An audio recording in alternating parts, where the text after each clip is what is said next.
gën a fës ab match nawetaan mujj ca tiis ca mbaaw benn waay moo ñàkk bakkanam gannaaw bi fumigène di saxaar yooyu ñuy taal si saat yi duggee ci gémmiñam loolu xew gannaaw bi seen équipe gagné ñuy jubilé ñaar nit ñàkk seen bakkan ci accident démb ca diggante Ndioum ak Younouss Saré nekk ca diwaanu Fouta kàddu yu njëkk yu Aminata Mbengue Ndiaye gannaaw bi ñu ko tabbee njiitu kuréel gi ndam si yàlla Ousmane Tanor Dieng jiite woon di HCCT mu nag diggee gën a dooleel décentralisation dooli na xel tamit ki nga xam te ne moo ko wutu ca ministère bi yoon napp gi di Alioune Ndoye mi nga xam te ne ñoom ñaar ñoo bokk parti daa ngeen dégg kàddu yu Aminata Mbengue Ndiaye ci xibaar yi tàggat yaram football ak coupe du monde cadet yi Sénégal ñàkk bi ñetteelu matcham ci kanamu Japon 1-0 di maanaam benn bal ci dara wante nag suñu gaynde ndaw yi qualifié woon nañu huitième de finale ba noppi yaatal gi ci sport weekend lay doon ak Cheikh Tidiane Diagne mu nekk li gën a fës ci xibaar yi ne suñu leen ci ay faram-fàcce. El Hadj Ndiogou Diène. Abdoulaye Diop moo nekk ci machine bi mbokk yi ñu leen di nuyu dellu di rafetlu bu baax a baax seen ànd ak rajo Futurs Médias xibaaru suba gi dañ koy door ak jëye ju xew démb ci stade Mbao bi ñu fa doon amal nag benn match nawetaan benn nag xale bu góor moom nag la lii di fumigène di saxaar yooyu ñu taal ci stade yi dugg ci gémmiñam mu daal di faatu ci saasi loolu mi ngi xew jamono joo xam te ne moom ak yeneen supporters yi yu ASC Ndoyeen ñu ngi doon jubilé ndax seen équipe moo qualifié woon final moom waa ji ñàkk bakkanam Mamadou Ba toll woon na ci fanweeri at ak juróom-ñaar bàyyi na soxna ak doom leerali ndongo ka lépp nag tàmbali woon ci mbégte ngir doon nag ngoon goo xamante ni ab fête lay doon ci supporter yu équipe bu Ndoyeen gannaaw ba nu éliminé ASC Cité Naymari ci demi-finale zonale bu zone 15 bu Mbaaw waaye li di génn ko àdduna bu bette bu Mamadou Ba ci stade bu Mbaaw daal di ñëw nag tax ba ASC lëmm daal di sëngéem lépp nag ci anam yi waral Mamadou Ba ay atam toll woon ci fanweer ak juróom-ñaar daal di ñàkki bakkanam mi ngi door nag ci bi juróom-ñeenti waxtu ci ngoon di bëgg a jot yemook supporter yu ASC Ndoyeen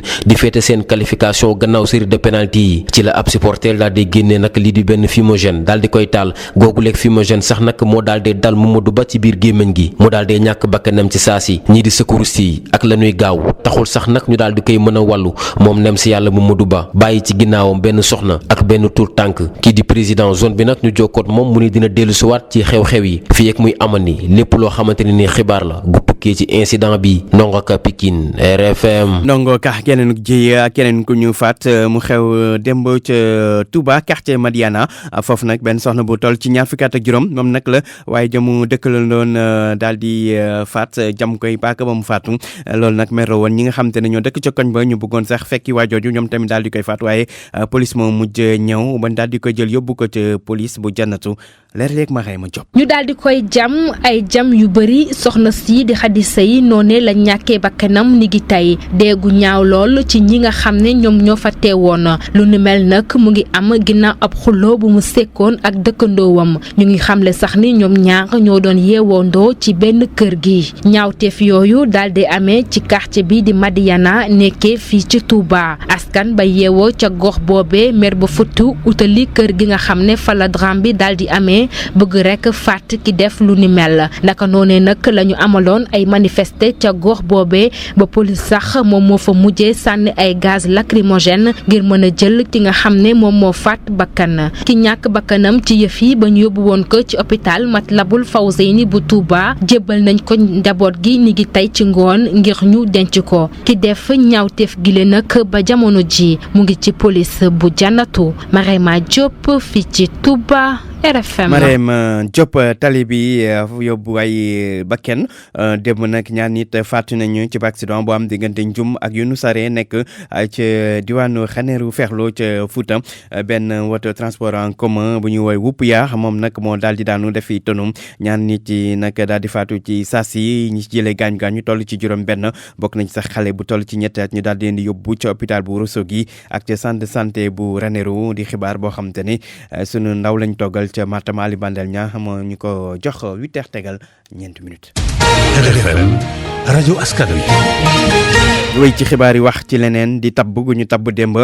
soxna Sidi Aminata Mbengue Ndiaye mu nekk léegi njiitu conseil des collectivités territoriales HCCT nga xamante ne kii di ndam si yàlla Ousmane Tanor Dieng moo ko jiitoon ba bi muy génn àdduna Aminata Mbengue Ndiaye daal di koy wutu moom Aminata Mbengue Ndiaye tamit ki nga xamante ne mooy Alioune Ndoye bokk ci parti social daal di koy wutu ca ministère ba mu jiite woon di ministère de la pêche gannaaw bi ñu ko tabbee nag Aminata Mbengue Ndiaye sant bu baax njiitu réew mi ci nag cër gu mu cëral waa parti socialiste mu xam ne tamit yéene mooy fexe daal gën a dooleel décentralisation ci mim réew ñu déglu Aminata Mbengue Ndiaye ci jokkoom ak Mamadou Amane Dione. sant yàlla rek julli ci Seydina Muhammad sallallahu alayhi wa sallam ci li nga xam ne tey moo wàcc ci kaw parti socialiste mooy d'abord ñu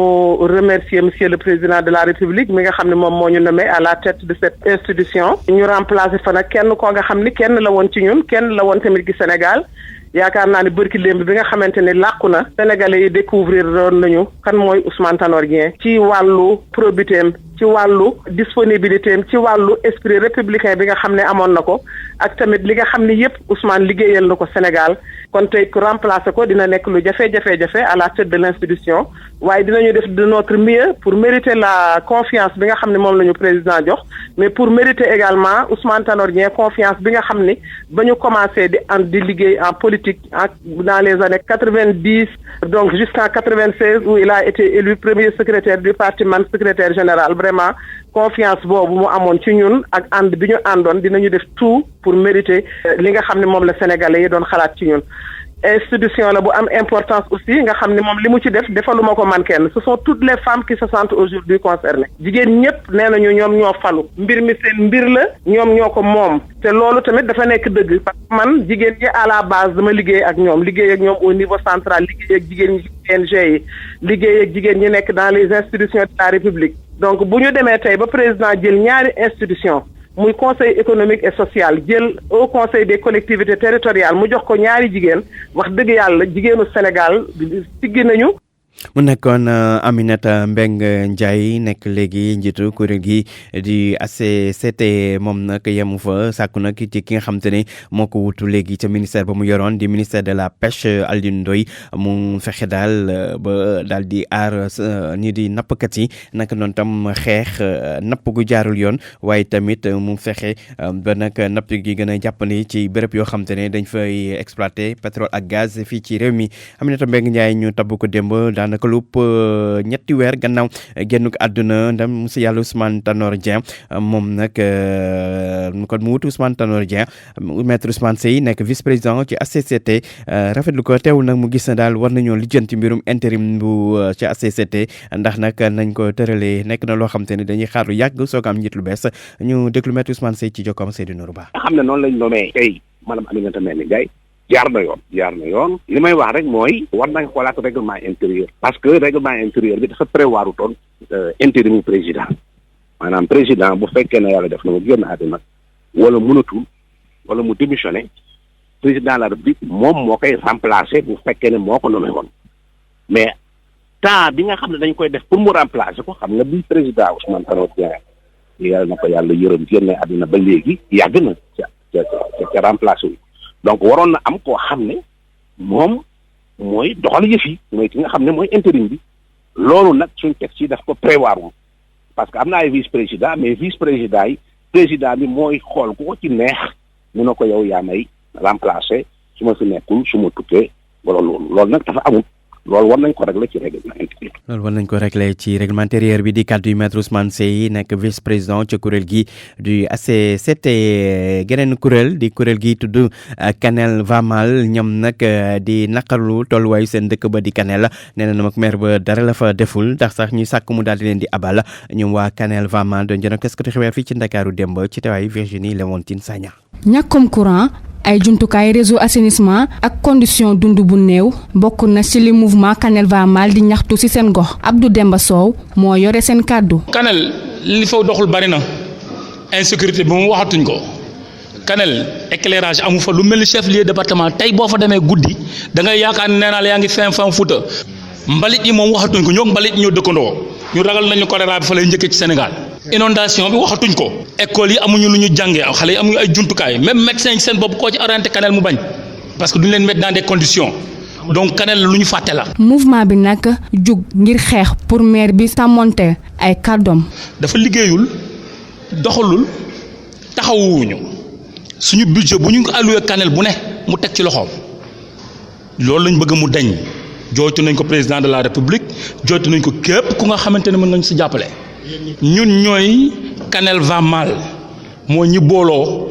di góor yi ndaw yi mag ñi ak jigéen ñi nga xamante ni dañu leen metti. mouvement Kanel va mal bëggatuñ dara ci seen maire Xaymut Daaf ba tax nag dañoo bëgg ñu càmbaraat nu mu yoree mairie bi ba noppi teggi ko fa.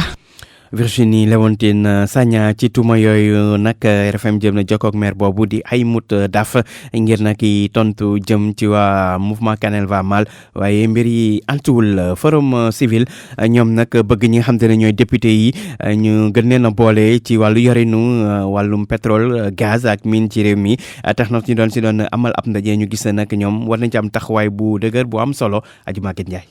forum civil bëgg nañu amalaat ab gëstu gu yaatu ci loi yi wax ci wàllum ressources minières ak hydrocarbures mu nekk lu soxal askan wi jamono ji organisation bi nag la mu bëgg mooy ànd ceeg député yi ngir loolu sotti Birahim Seck mooy coordonnateur général bu forum civil. y a un moyen fi mu nekk bu ñu ko explorer avec les parlementaires dañu mën a financer développement local bi beneen bi mooy fexe ba askan wi muy Jean wala Paul muy Omar wala Bàcc ñu mën a bénéficier wu ci emploi ci wàllu pétrole ci wàllu gaz ak ci wàllu mine loolu ñu wax contenu local ak formation bi donc loolu ñoom voté nañ ko. mais nañu seet naka lañ ko nañ leen mën a pousser bañ mën a jëmmal dispositif boo xam ne population bi nañ si am njëriñ loo ma tudd fi mu nekk nii. commission bi yor wàllum énergie moom nag ma ngay xamle ni dina tënkook recommandation yu ñu jot a proposé ci waxtaan bi ñu séq ak ñaari parti Abdoulaye Baldé mooy président commission ba. la plupart yoo xam ne mën nañ ko def dinañ ko waxtaanee ak ministres yi dinañu leen aussi am une interaction diggante entre commission bi ak ñaari ministres yi le ministre du pétrole et l'énergie mais aussi le ministre des mines et la géologie dinañ waxtaan ak ñoom dinañ leen jox suñu ay recommandations mais aussi dinañu créer ay ateliers. lii di ressources minières doon na lu soxal société bi experts yi ñoom li ñu proposé mooy ñu teg ab conseil général buy wax ci mine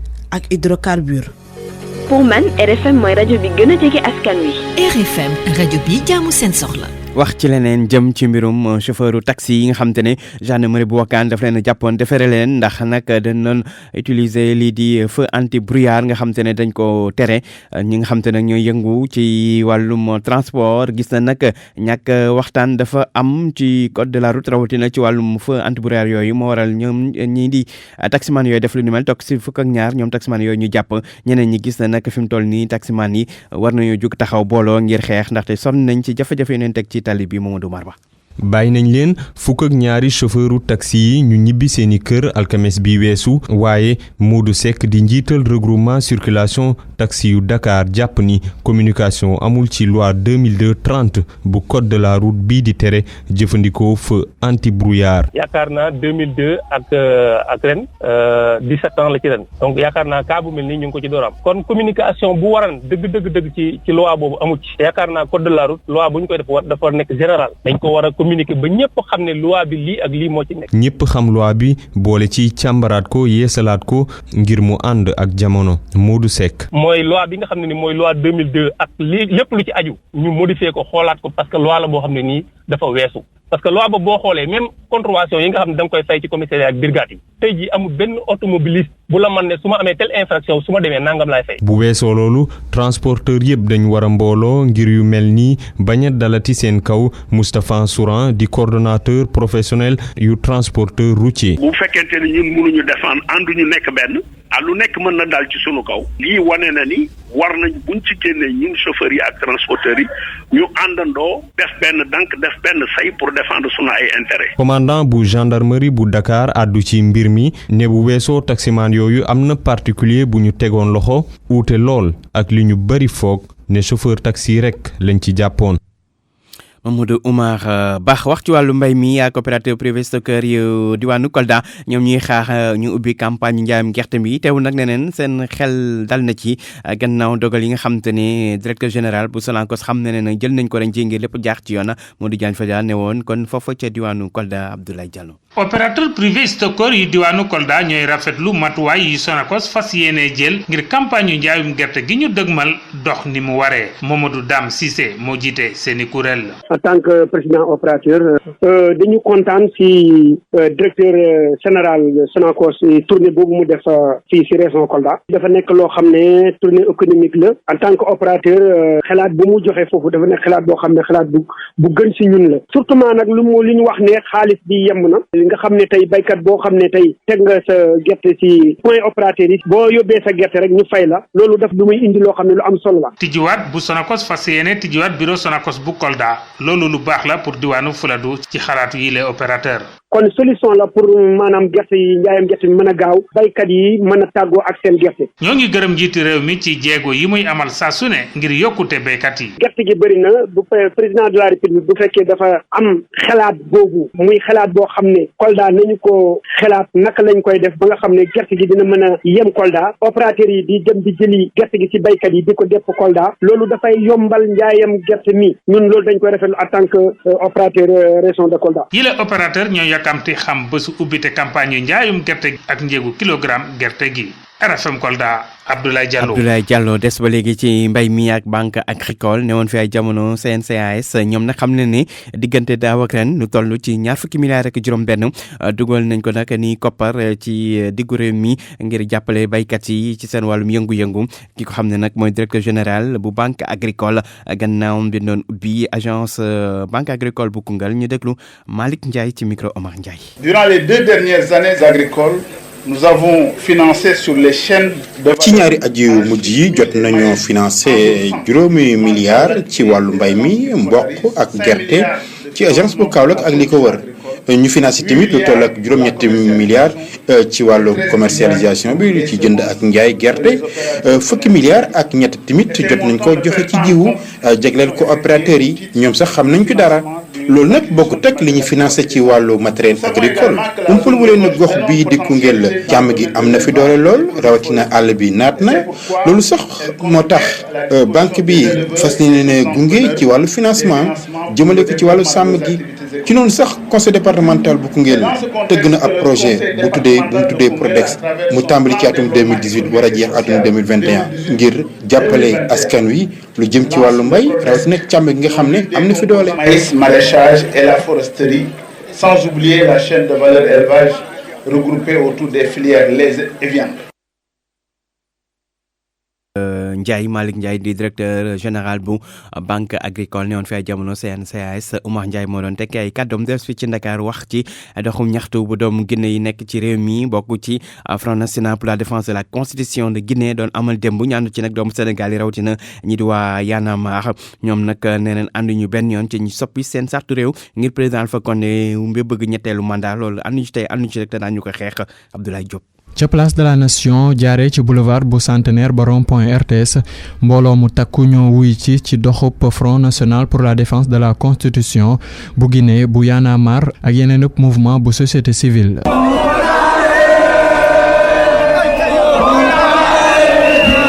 t-shirt casquette pancarte bàyyiwuñu dara ngir rekk wax. ab coppite ci cartum réew ma Ibrahima Sale ba bëggu ko benn yoon. monsieur Alpha Condé fale si Guinée mu teg si suuf projet suicidaire bu mu am mooy projet ñaa laaj soppi constitution pour nekk foofu biir dundam loolu tey ànduñu si tey ànduñu si suba. ñu daal di respecté lii di constitution bi bàyyi tamit opposant yi ñu tekk loxo bokk na ci sàkkuteefu FNDC Fatoumata Thiam mooy secrétaire exécutif bi fii ci Sénégal. suñu dirigeant yi toog Guinée nañu respecté constitution bi nañu xam ne troisième mandat mënul nekk dañu jàpp suñu ay xarit yi ñu bokkal ci liggéey waa FNDC nañu leen bàyyi. suñu sukkandikoo ci moom Alpha Condé amul yéene dellu ginnaaw benn yoon. dalalul suñu xel bu bëggoon dalal suñu xel lu muy njëkkee def mooy bàyyi ñi mu jàpp parce que waxuñu defuñu bu bëggoon dalal suñu xel kon mu jël niiw yi delloo leen seen borom ñu dem kon ñun gisuñu dara du ñu doy daal ci lu jóge ci président. Front national pour la défense de la constitution section bu Sénégal lëkkaloo ak mouvement yu ci mel ni Y'en a marre ak yeneen organisation bu société civile bi daal di lancé ab message président guinéen bi waaye tamit Afrique yëpp. ci noonu sax lañuy duggee ci xibaaru bitim réew ca Mali groupe djihadiste bi di état islamique ñoom xam na ne cong nga fa amoon jëm ci benn camp militaire te juróom fukki nit ak ñeent ñàkk ci seen bakkan ñoom ñoo def cong googu mu amoon nag àjjuma ci guddi ca dëkk bii di Indileman ca booru Menaka nekk ci bët gànnaar réew mi état islamique ñoom ñoo ko def cong googu ci communiqué lañ ko xam ne jaaree ko ci chaîne yi di Telegram juróom fukki nit ak ñeent kon ñu fàtte ne ñoo ñàkk seen bakkan ci cong googu ca Mali Algérie juróomi candidat ñoo nar a jongante ci élection présidentielle yu war a am fukki fan ak ñaar ci weeru décembre bi di ñëw bokk na ci ñoom nag premier ministre woon di Ali Ben Fliss naka noonu tam ñaar ñu fa newoon ministre di Azzedine Miroubi ak tamit Abdel Majed Tebboune commission indépendante bi yor wootee nag juróomi candidature yooyu nag la daal di valider ci ñaar fukki candidat ak ñaar yoo xam te ni déposé woon nañ seen i dossier ci semaine bi ñu génn. RFM Sport. yegsi ci xibaaru tàggat yaram sport bi kenn ànd ceeg Cheikh Tidiane Diagne. mbokk yi dalee nag jàmm ci sport weekend Cheikh Tidiane Diagne moo féetee ci micro bi ci machine gi Amady Ndiaye. basketball lañ koy daal di door rek jigéen ñi AS Ville de Dakar gannaaw bu mu jëlee championnat bi niki weekend bay passé daal nañ ci teg li nga xam te ne moo di coupe du Sénégal final bi ñu ko doon amal niki samedi gi ci stadium Marius Ndiaye moom dafa daal di doon ñi di waa Saint-Louis basket club 57-50 mu mel ni ki kon bokk ñoom seen saison daal dinañ ko réussir ñu daal di déglu entraîneur adjoint bu AS Ville de Dakar ci micro Soda Thiam. Ville de Dakar bokk na ci équipe yu mag yi parce que teg nañu seen loxo ci basket Sénégal gagné championnat coupe du Sénégal xam ne que liggéey bi nag métti woon na donc ça fait 5 ans ñuy liggéey 4 ans ñuy liggéey ensemble yàlla sottil na ko donc on a travaillé en famille on fait liggéey nag am bu métti coupe du Sénégal championnat c'est les trophées majeurs soo ko gagné sant yàlla ngay def amul lu mënoo gagné au niveau Sénégal loolu li ci des mooy di continuer liggéey parce que bokk nañ ci équipe yi nga xam ne léegi dañoo exister ci basket Sénégal. ci dimanche bi danañu amal lii di final coupe du Sénégal waaye bi la yoon ci wàllu góor ñi ci bu 17h30 jotee diggante Duc ak Douane lay daal di doon mën nañ ko tuddee sax ay retrouvailles ndax ñaari équipe yi de ni ki weekend bay passé tamit tase woon nañu ci championnat bi waaye AS Douane moom moo leen daal di woon gagné wàllu basket ba tey waaye bi la yoon basket à 3 benn tournoi bi nga xam te ñu koy amal foofu la ca Chine ISEG Sport moom nag ma nga ca bokk teewal ci Sénégal ñoom nag ni ki dimanche gi danañ daal di kon bokk soobu ci wàllu quart de finale yi ci wàllu jigéen ñi ISEG digganteem ak UT bu Sydney di équipe bu Australie ci wàllu góor ñi diggante ISEG lay daal di doon ak Wakiao di benn équipe bu Japon ñu daal di benn équipe bu Chine kon bokk ñu daal di wax ci wàllu beach soccer ak tournoi de Lagos Sénégal nag moom ma nga ca daal na am ndam ni ki samedi gi di ñaareelam sax diggante mag ñi nga xam te ñoo di waa Nigéria mi ko daal di organisé juróom-2 la leen Sénégal daal di daan fàttali ci àjjuma gi ci ndorteel gi de tournoi ndaw Ngalla Sylla yi tamit amoon nañu ndam seen diggante ak ñi di waa Brésil ñu daal di kon bokk déglu Ngalla Sylla gannaaw ndam bi nga xam te ne Sénégal am na ko samedi gi diggante ak ñi di waa Nigéria. waaw ginnaaw bi ñu sant yàlla encore une fois parce que joxaan nañu ndam tey di jaajëfal seen joueurs yi rek di leen wax ca gàcce ngalaama di leen wax aussi que vraiment que ne ñun sunu objectif moo doon jël tournoi bi parce que tournoi la boo xamante ne woon défilé woon si ñun masuñu ko jël bi mooy seen 3e participation benn bi ñu ñëwee ñun ñoo jëloon 4e benn bi ñu jël 3e donc tey défilé woon pour ñu ñëw jël ko malgré que ne Nigéria moom 2009 la ñu ko doon a gagné mais tamit dañ doon jouer tey tournoi bi surtout pour gagné ko beneen bi mooy mu des loo xamante ne mooy Angleterre gi nga xamante ne ñun tey match de référence lay doon si ñun parce que dans une poule dafa am ñaari pays européens yu si nekk muy Russie ak Bélarus donc seen taxawaay seen façon de jeu européen ñoom ñoo ko ñuroo donc sunu match suba bi day doon match boo xamante ne donte ne sax ñun tey jël nañ tournoi bi ba pare malgré que ne jéewaguñu suba parce que am nañ 6 points ñoom ñaar ñu ne dana am 3 te ñoom ñooy daje ko si am 6 points ñun ñoo ko gagné woon donc ñun dañuy am sunu 6 points A ou B donc confrontation directe ñun ñoo leen gagné woon muy Brésil wala Nigéria donc ñun liñ mën a wax rek mooy ñun jël nañ tournoi bi léegi nag loolu dañ koy fàtte ba pare nag def sunu match bi de match amical bu important lay doon contre l'Angleterre parce que dinañ xool sunu taxawaay bu baax a baax que ce soit sur le plan défensif que sur le plan défensif parce que fin jëm mooy li may wax rek ne ku bokk ak Russie ak poule ak Bélarus bi ñaari pays européens te européens ñoom ñoo ñëw football donc sunu match suba bi day am importance trop si ñun baneen bi di wax na rek ne tournoi bi moom tournoi bu baax la gis nañ si xale yi vraiment seen taxawaay bi donc naam sax am na yoo xamante ne liggéey bi dinañ ko wëyal di bu ñibbisee Sénégal incha allah àggali ko fa avant ñu dem coupe du monde parce que gis nañ am nay erreur yu fa am tamit yoo xamante ne dinañ ko rectifier incha allah rabbi. fàttali itam Sénégal matcham bu mujj ci googule tournoi bu Lagos danaka amal niki dimanche gi ci ngoon diggante mag ñi di waa Angleterre du ci mënti am rek jàppale ne Sénégal moom mooy wéy di nekk ci bopp classement bi doon première équipe ci googule tournoi na ngeen ko déggee nag Ngalla Sylla yëkkati ko ci ay kaddu ci téléphone Soda Thiam moom xam ne na gi de tournoi day leen di permettre ñu daal di waajal lii di coupe du monde bi nga xamante ni danañ ko daal di amal ca Paraguay mu nar a door ñaar fukki fan ak benn ci weeru novembre. wàllu rugby Afrique du Sud moom gagné na samedi gi bii di ñetteelu titre ci coupe du monde ñoom nag dañoo daal di am ndam seen diggante ak ñi di waa Angleterre 32-12 fàttali nag mondial rugby bi ñu ngi ko doon amal foofu de ca Japon. ñu dal di ko door rek wàllu football ak championnat bu Angleterre ka ca ràññeeku lool di doomu Sénégal di Sadio Mané